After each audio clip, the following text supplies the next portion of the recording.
Hello, everybody, and welcome to Stasis-Kinesis, the integrative movement therapy. I'm quite excited to share this with you because it feels like another one of my babies that came out based on a lot of work at the background, and it's almost like stands on the shoulders of giants. So today I would like to share a few important essentials and foundation about Stasis-Kinesis, what it is, what are the principles, and how it can help you, and also if you work with other people, how it can help them, and a little bit more of the details and the evolution of Stasis-Kinesis. So what is Stasis-Kinesis? Stasis in Greek means stance or a position, and kinesis means movement or dance. Yeah? So it's a stance, dance, or stillness sort of movement kind of practice. And in the world of stress and fast-paced communication, there is this longing for tranquility and peace. And Stasis-Kinesis, I believe, beautifully combines both movement and stillness to create this opportunity to release fear, relax from stress, and move into more congruent behaviors and more fruitful states, such as joy, happiness, lightness, peace, confidence, strength, and maybe even serenity or bliss.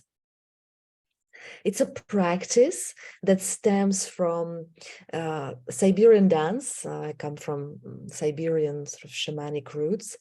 There's an element of dynamic yoga in it, and also systemic family therapy that is a foundation piece created by Virginia Satir, the mother of family therapy, in the 60s, 70s, and based on her stances, communication stances. It's a very easy to practice method of self-expression, and also it's a method that helps create healthy dialogue between mind and body, and also helps mend and repair relationships.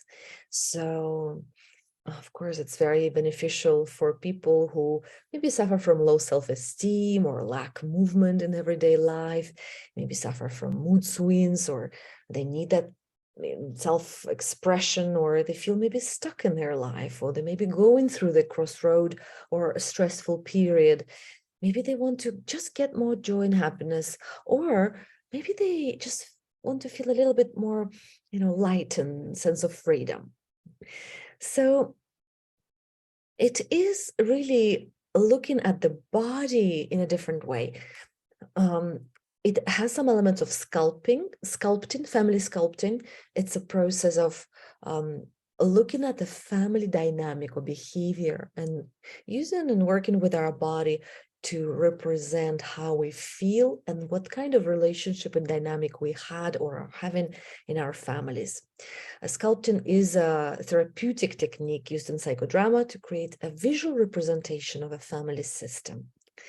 It offers an opportunity to externalize sort of feelings and perceptions, or even expectations and longings that are embedded in the system's communication.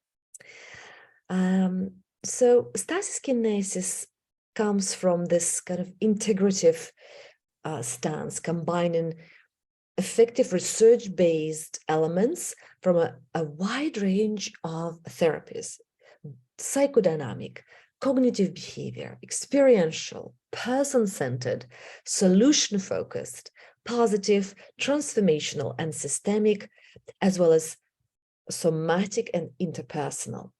It elegantly combines these different evidence-based tools to offer a powerful and bespoke method for different cases of mental health issues, as well as enrichment of relationships and with yourself, with ourselves, and others. Now, I mentioned these different words, and one of them is very important. It's called somatic experience, so somatherapy. It's an activity that is done directly by the body or on the body. It may include all forms of movement, touch, stretch, exercise, or any combination of them. So even a 10-minute walk has proven to help with cognitive, for example, ability to get better grades or better focus, solve problems more effectively. So we're building the Stasis-Kinesis practice on the healthy way of relating to the body. So somatherapy is also rooted in the ancient sort of Greek philosophers movement, Hippocrates, Praxagoras, Erasistratus, and Herophilus. They were mostly, they believed that a healthy body has a healthy mind. And they were big proponents of exercise and a healthy diet as a foundation for maintaining a healthy body, and has that somatherapy has a strong power to counteract the effect of sedentary lifestyle that is so detrimental to our health these days. Now let's look at some principles of the Stasis-Kinesis practice and their theoretical sort of underpinnings. What is it based on? Now, the movement, generally the movement has two directions: contracting, so we could use our body to contract ourselves, or to expand. So with Stasis-Kinesis, we always move towards expanding, but in order for us to appreciate the expansion, we first need to know how it is to contract. And Stasis-Kinesis is based on important principles of body movement. So the first one is that movement has two directions, but also as we move toward expanding, we also change physiology. We start with small movement exercises to allow the body to get in contact with itself. And then we move more towards self-expression and allowing the body to move in a large, let's say, movement kind of styles. Similar to a beginning of a dancing journey, you start with a little bit sort of like shy, maybe not so confident, but as you take practice further, you may want to experience the rhythm with more amplitude, of that, how the, following the body wishes and wants, and following that sort of flow. And changing physiology changes neurology. What does it mean? When we change the way how we are with our body, our neuron system changes. And with that, we change the mental states. So, for example, by moving the body, we also start feeling better, and we are getting to the outcome because our juices start flowing, with chronic stress or lack of somatherapy. That leads to illness, literally to illness of the body. As we start moving in a different way, we learn how to wire our neurons differently. And with that, we change the way how we feel and how we think and how we are. Another principle is that nonverbal communication is involuntary. What does it mean? Nonverbal communication is the way how we communicate with the body without words. We cannot help but communicating something. The way how we sit, the way how we stand, the way how we use our gestures, the way how we're using our muscles on our face, everything communicates. And of course, when we communicate, the other person who sees that, they also have an effect on themselves, at communication, and their mirror neurons start doing something inside them, and that evokes, that triggers, and that's what happens. We become transformed through this practice by being in contact with other people, but also being in contact with other stances of ourselves when we were little, when we are stressed, or when we relax, when we imagine things, when we take different positions of the body, even imaginary positions, visualization, kind of visualizing, maybe dancing and pretending, but our body You see, the body and the physiology, neurology, they just follow that lead. So if we put our shoulders, for example, down and open the chest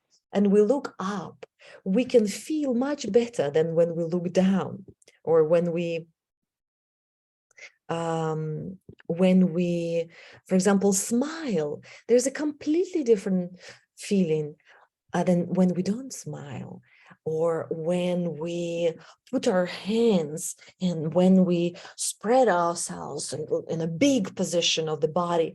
It feels very different to when we sort of hug ourselves and crawl into this embryo position, and when we feel small and we tuck ourselves and we hug a pillow. That feels very different on the inside.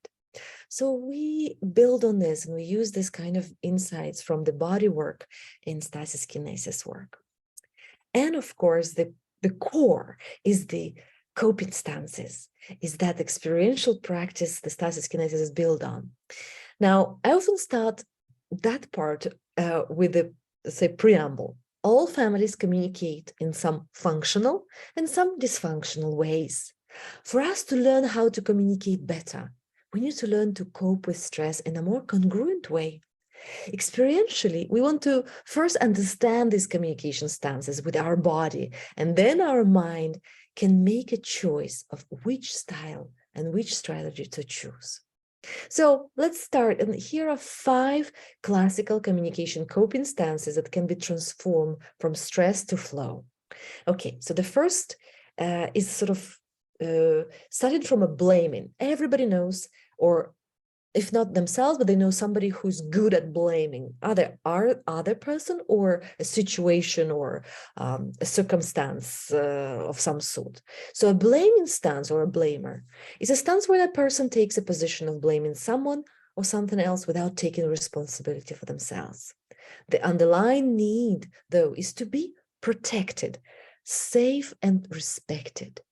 Physically, the stance would be represented by a person pointing a finger with a stretched arm, leaning forward on one front leg.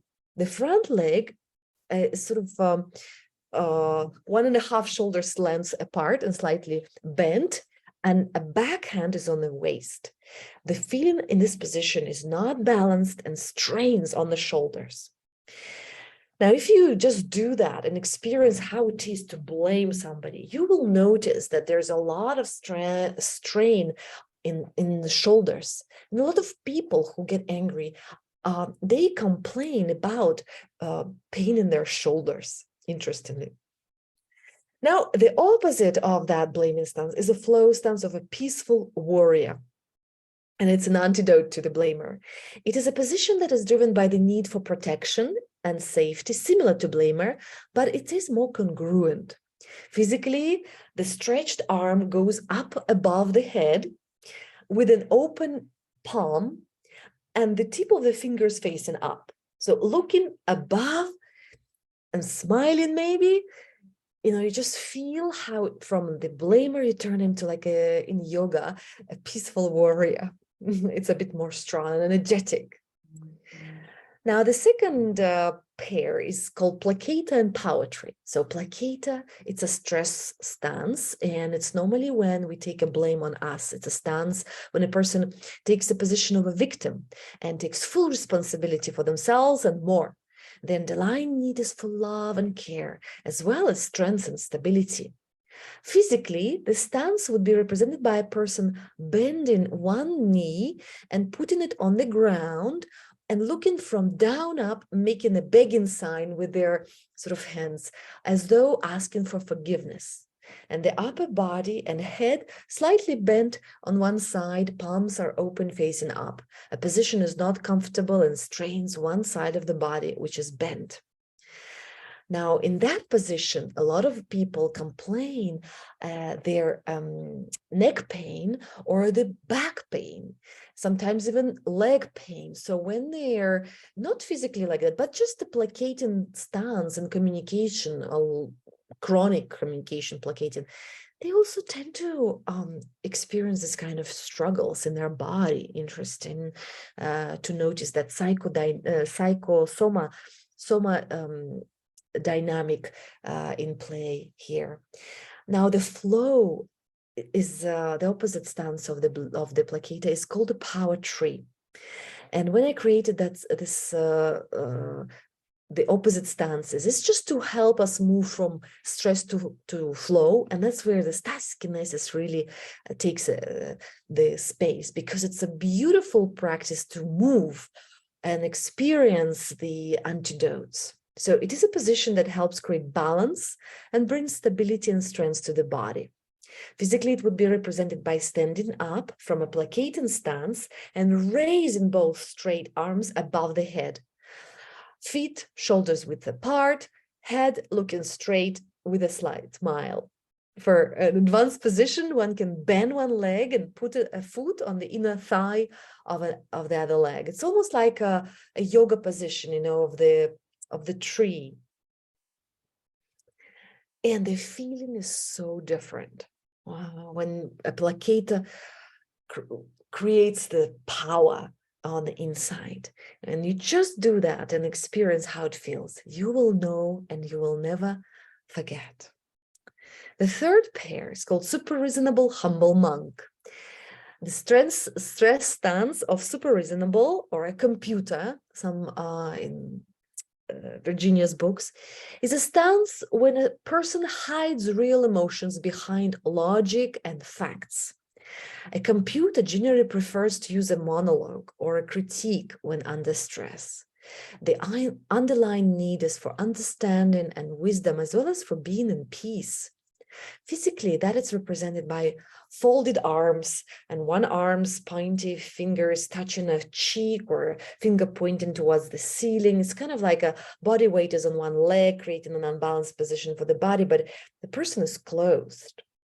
Now, the flow stance of a humble monk is an antidote to super reasonable stance.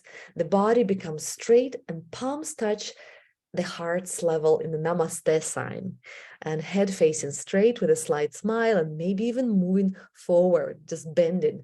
And it's great for those of us who are in our heads, super reasonable, without facing any feelings, to become that humble monk stance and feel how it feels to just bow towards our interlocutor, towards our friend and who we're talking to.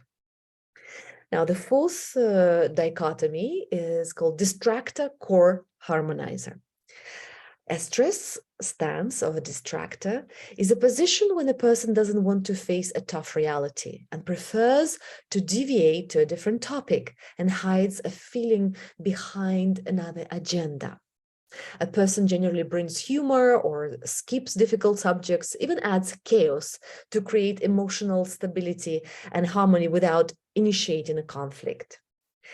Physically, that would be represented by a person moving arms in front of other people's faces to distract their attention, slightly bent on one side and looking from down up, laughing. It's almost like a clown. It's like, oh, let's not talk about this. How's the weather today? Or let's have a cup of coffee, but never actually faces the real problem. Now, the flow as the core harmonizer is an antidote to distracting stance. It is a stable and harmonious position that helps a person feel courage and peace with a tough reality around them. Physically, arms relaxed, palms open up, body strengthens and finds its core, similar to like a Tai Chi position, neutral position when you have slightly bent knees and straight spine. And that's when you feel your core. You don't need to just move in chaotic, sort of distracting style. And the final dichotomy, withdrawer, world hugger. Withdrawing stance is a stance when a person moves away from discussing a difficult situation and stops talking and shuts down from external reality. Here come all the addictions or divorces or disappearances or even suicides. These are withdrawals on different spectrum, but what it is just moving away and running away from a problem.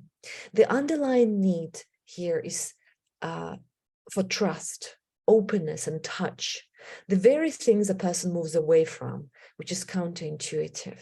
Physically, the stance is represented by folded arms and turning away from the other person. And the flow, a world hugger stance, is the antidote to the withdrawing stance. Instead of moving away, the world hugger moves in and opens her arms as though they want to hug the whole world. It is a resourceful stance of hugging that is considered to be connected to a hug hormone called oxytocin. So these are 5 stances, both stress and flow, creating stasis-kinesis.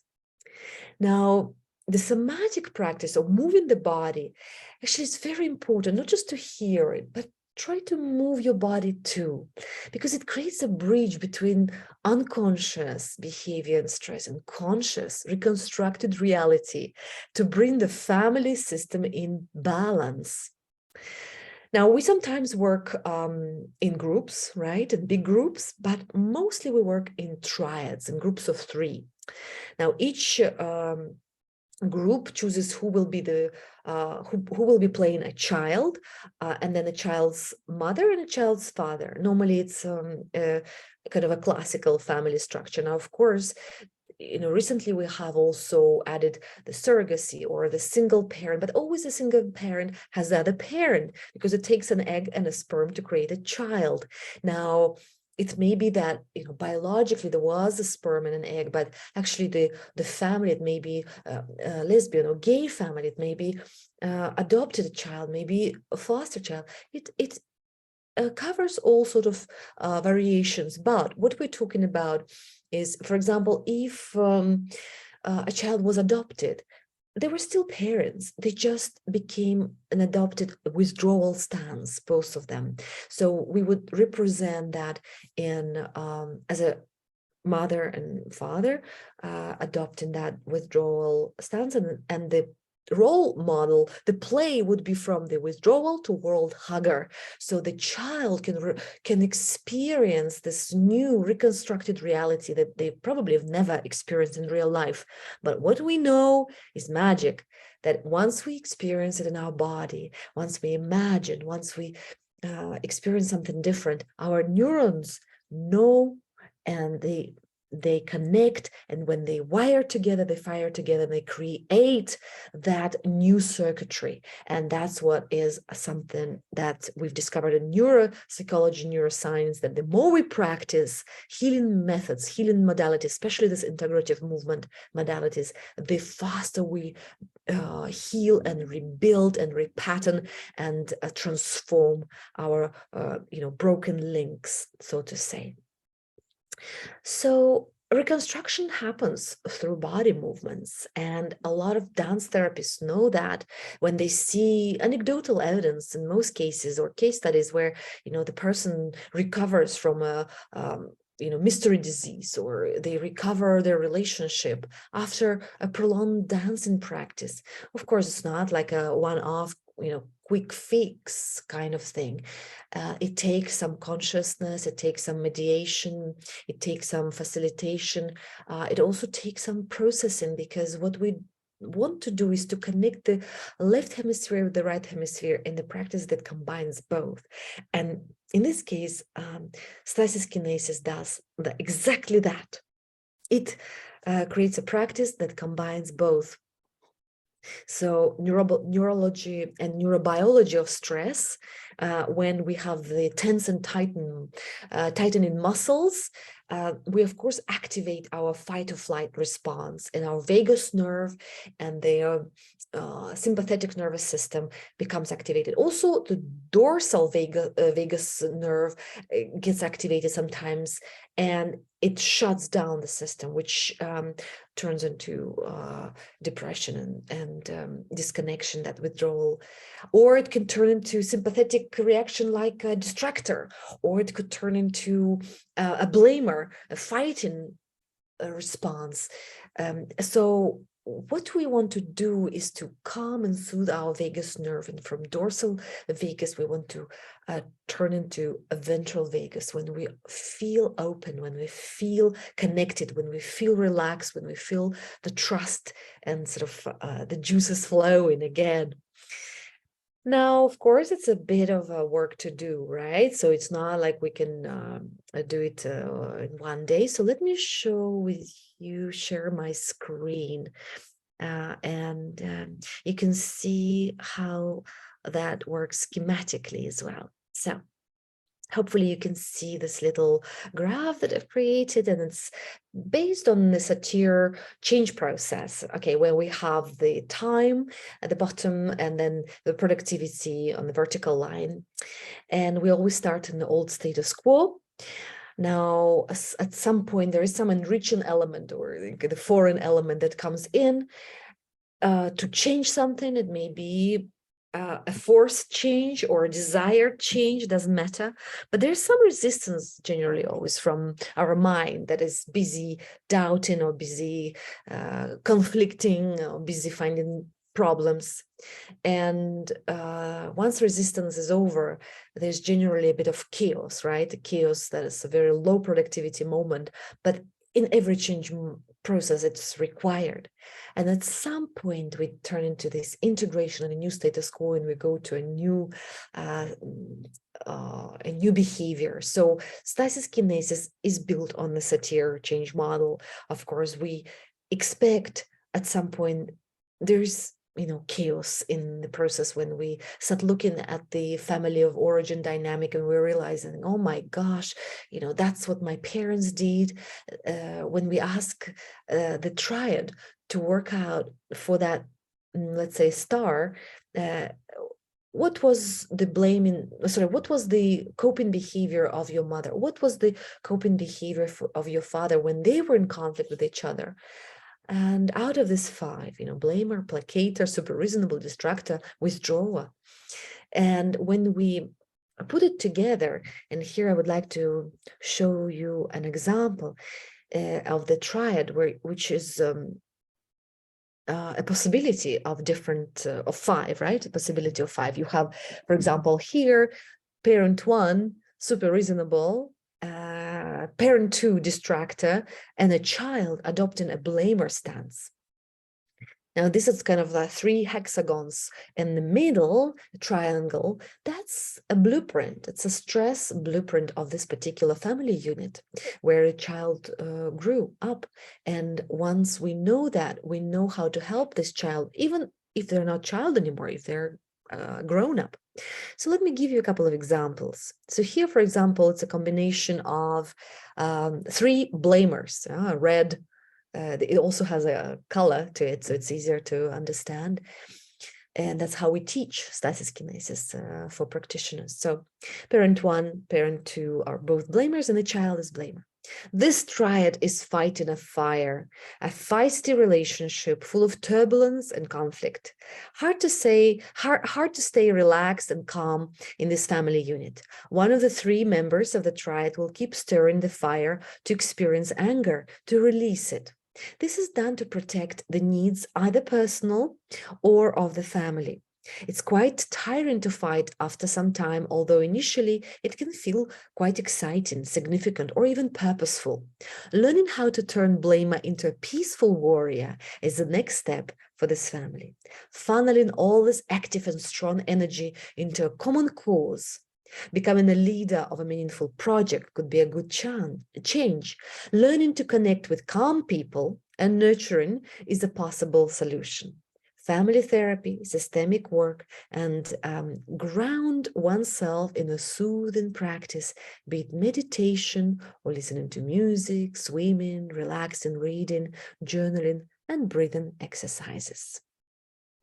And a couple more. For example, here you see both parents, well, let's take another with not both parents are blamers. For example, one parent is super reasonable, one parent is a blamer, and the child also super reasonable.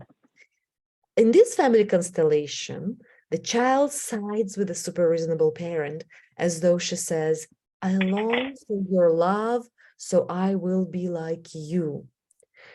2 super reasonable people can have a functional and practical relationship, but they often lack the deeper connection and the longing for being accepted, touched, seen, and validated.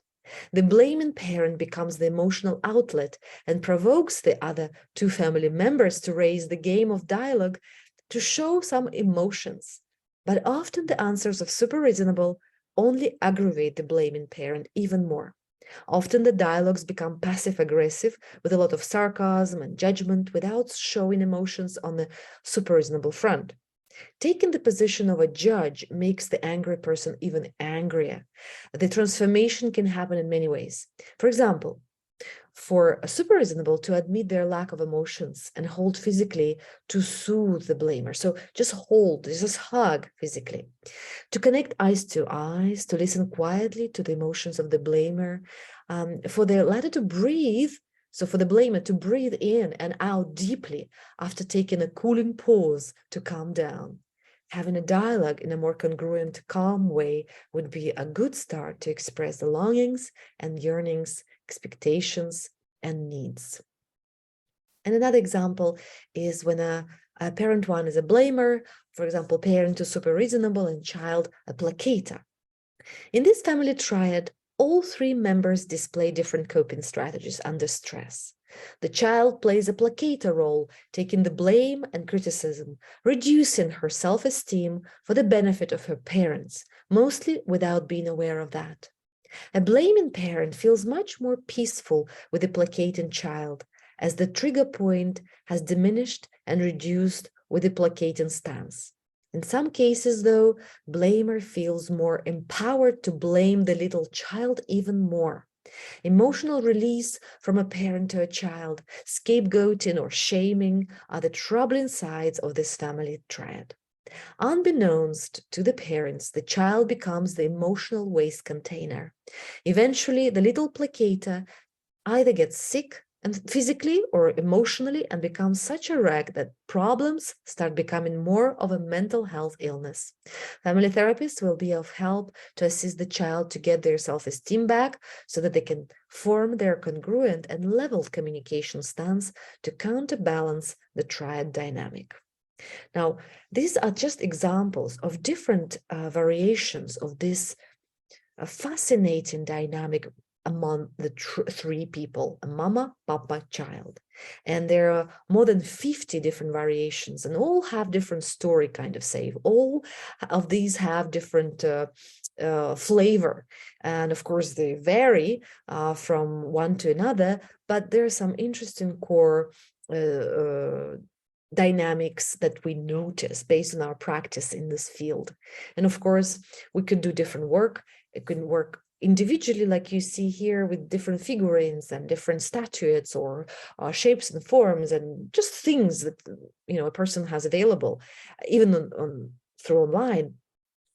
We can also use some of the objects. You see here a little cable dividing the space between one person and another person, and depicting through color, through direction where they're looking, through space and distance in between them, and how it feels when things change, when some other objects are added. So these dynamics, they have an ability to change shape and form, and with that we change the emotions, we change the thought processes, we change the feelings, and eventually the reality of our life, because our behavior is just a habitual stance that we take. So if we change a stance, we can change the whole dynamic of the relationship, even if the other person has no idea that we've been working on it and they do nothing. It's if only one person changes, the whole structure, the whole system changes. That's the beauty and magic of it. And so there's so many different examples, so many beautiful representations of this integration of conscious and unconscious processes. And I'm working on the manual for therapists and counselors and psychologists to learn how to be certified in this new modality called Stasis-Kinesis Integrative Movement Therapy. Okay, and we want to do also according to the research, so we want to publish this work. Hence, I'm inviting everybody who is if you experience stress, anxiety, and depression, just try this method. It only takes 2 hours for a workshop to be conducted. And of course, if there's an opportunity to come to one of our retreats, I highly advise you to do so and invite you to come into one of our beautiful locations in Greece. Anyway, this is what I wanted to share about the practice of Stasis-Kinesis, and just to whet your appetite so that you can explore more, find out more, connect with Stasis-Kinesis practice, and check out our website, virginiasatir.co.uk. It's the website of our Institute of Virginia Satir in the UK, and I look forward to connecting with you. Have a great day.